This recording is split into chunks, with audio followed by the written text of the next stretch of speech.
This is the B-52 Stratofortress. You know it, you've seen it. It's an absolute icon of air power. But the most incredible thing about this plane isn't just what it can do, it's how long it's been doing it. So let's dive in and break down the anatomy of a true legend. You can't really talk about the B-52 without mentioning its nickname. The official name is the Stratofortress, sure, but to the crews who actually fly and work on this beast, it's just the Buff. And that stands for Big, Ugly, Fat Fella. It's a name that comes from a place of pure respect for this incredibly rugged, reliable, and just massive piece of machinery. Okay, now take a look at this number, 2050. That's the year the U.S. Air Force is planning to finally think about retiring this thing. The first B-52 flew way back in 1952. So yeah, do the math. This single aircraft design is on a path to serve for almost an entire century. I mean, just let that sink in for a second. 100 years. That's like flying a World War I biplane in the age of stealth jets. It's a completely mind-boggling lifespan for any piece of military tech, let alone a high-performance strategic bomber. So that brings us to the big question, right? In an age where technology changes in the blink of an eye, how has this old Cold War warrior managed to stay so incredibly relevant? What is the secret to its unbelievable staying power? Well, the answer isn't just one thing. It's really a perfect storm of a few key ingredients.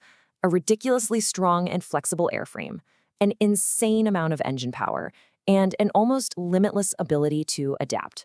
So let's get into it. Okay, first, let's talk about the very bones of this aircraft. A huge reason the B-52 is still flying is because it was fundamentally over-engineered right from the start.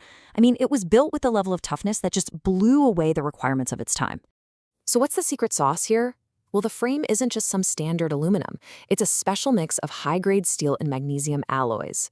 And its enormous wings? They're built around these super strong internal spars that actually let them flex and bounce like crazy in flight. And those wings aren't empty. They're hollow structures holding over 7,000 gallons of jet fuel. This thing is basically a giant flying fuel tank with a bomb bay.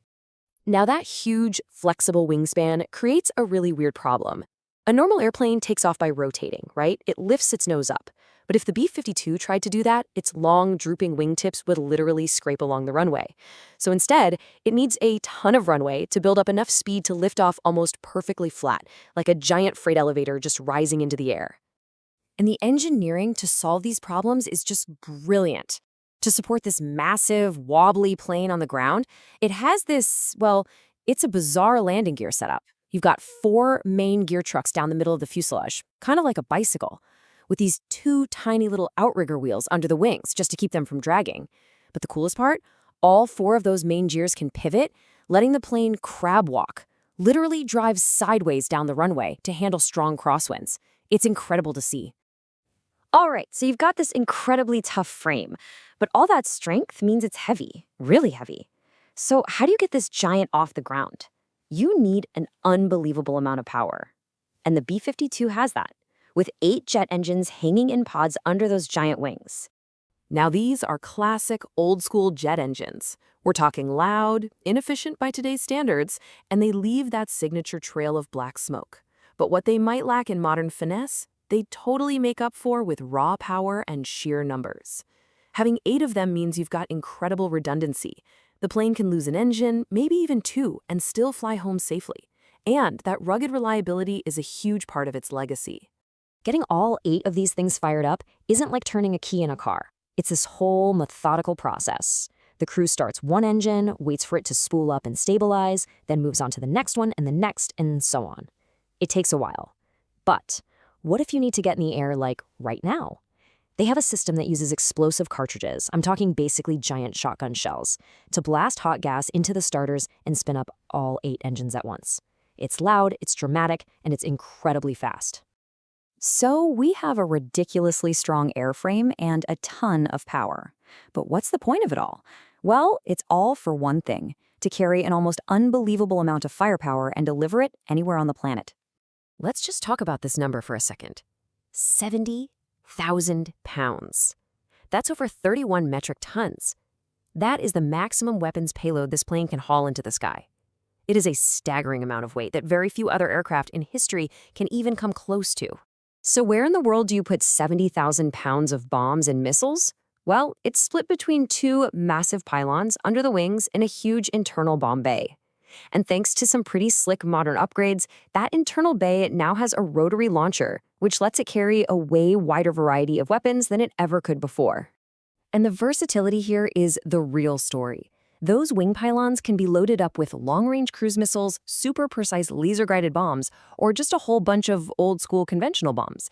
This ability to mix and match its loadout for any mission is absolutely key to why it's still around. And on the inside, that new rotary system, wow, that was a total game changer. It can hold nuclear-capable cruise missiles, dropping them one by one as the launcher rotates. Or you can pack it full of dozens of conventional bombs for a massive strike. This ability to switch from a strategic nuclear role to conventional tactical one is what keeps it so valuable today. But a plane this big and this complex doesn't just fly itself. To really understand the B-52, you've got to go inside and meet the 5-person crew that brings this giant to life. And when you step inside, it is a total time warp. Seriously, you're just surrounded by this wall of 1970s-era analog dials and steam gauges, sitting right next to these modern, sleek, high-res digital screens. It's the perfect visual metaphor for the plane itself, a vintage frame that's constantly being upgraded with brand new tech. So who's running the show? Well, the crew's split between two decks.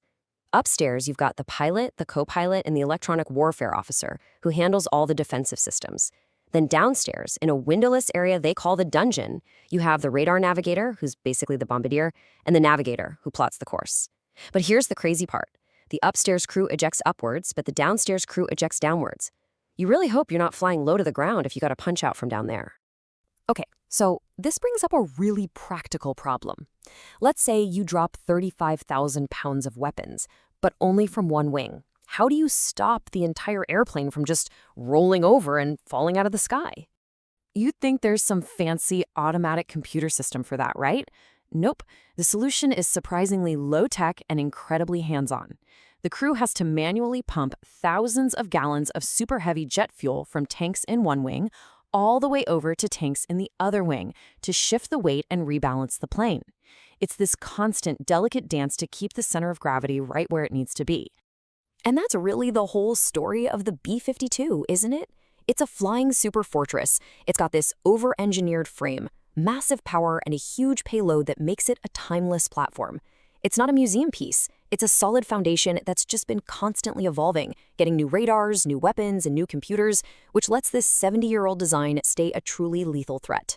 Which leaves us with one last big question. Let's be honest, the B-52 is not stealthy.